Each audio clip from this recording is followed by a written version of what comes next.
So I'm Alexander Moore. I'm head of exhibitions at Dulwich Picture Gallery. Ogawa is really, he's part of this first generation of Japanese industrialists. His ancestors were samurai. His father was amongst the last of the reigning samurai. And then Kasumasa represents this sort of wave of change in Japan in the late 19th century, where the country opens its borders, it embraces outside influences, but perhaps more importantly, it allows Japanese traditions to influence others and to reach other parts of the world. I'm Emma Shaw, conservator at MoDA, where we have 3 volumes of collotypes by Ogawa. These are part of the Silver Studio collection here at the museum. He was probably the first Japanese citizen to study photography abroad, or at least he was amongst the first. He went to the US in the very early 1880s, where he learned the collotype technique. And when he returned to Japan after studying there for 2 years, he kind of flooded the market with this newfound type of imagery. And by the early 1890s, he was producing hundreds of collotypes across multiple sites, commanding teams of hand colorists.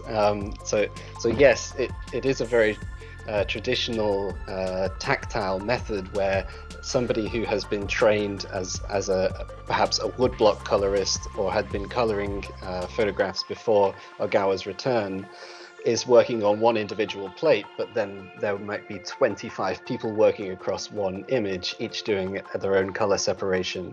So he's kind of combining a very industrious mindset, a very new style Japan, with these age-old traditions.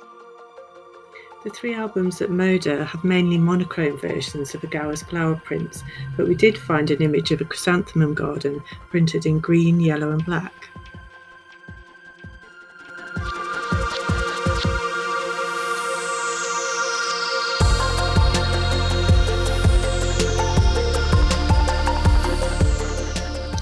Ogawa is well known for his documentary images of Japan,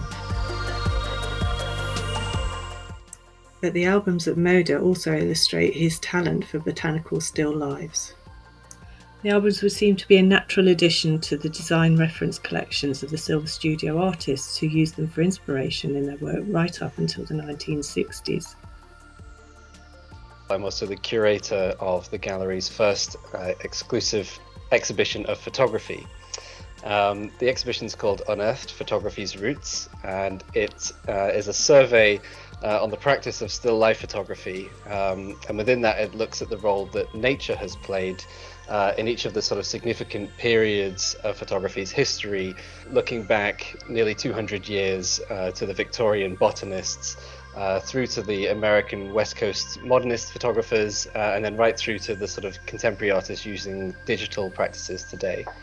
Japanese photography is now something that we have integrated into the history of the medium, and especially into contemporary photography today.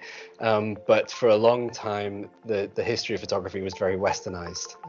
And so it's an opportunity now to go back and look at some of those areas where key advancements were being made in the medium, but perhaps they weren't being focused on. The collotype, of course, is not a photograph.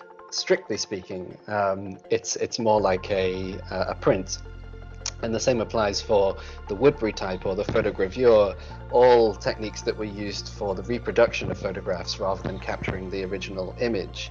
But I think we have to remember that much like in today, where imagery is seen predominantly as reproductions, either through social media or through advertising or through in print, that is how these images were consumed at the time, and that is how socially they were circulated and therefore inspired others.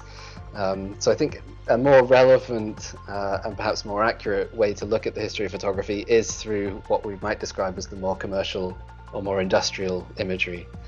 What I want to do is bring Ogawa's story back and reconnect the man who made these images with the legacy that they've sort of left behind. We're very keen that the Dulwich exhibition will explore these images in a new context, and that the loan coincides with a major conservation project to make the albums accessible in our collection centre here at MoDA.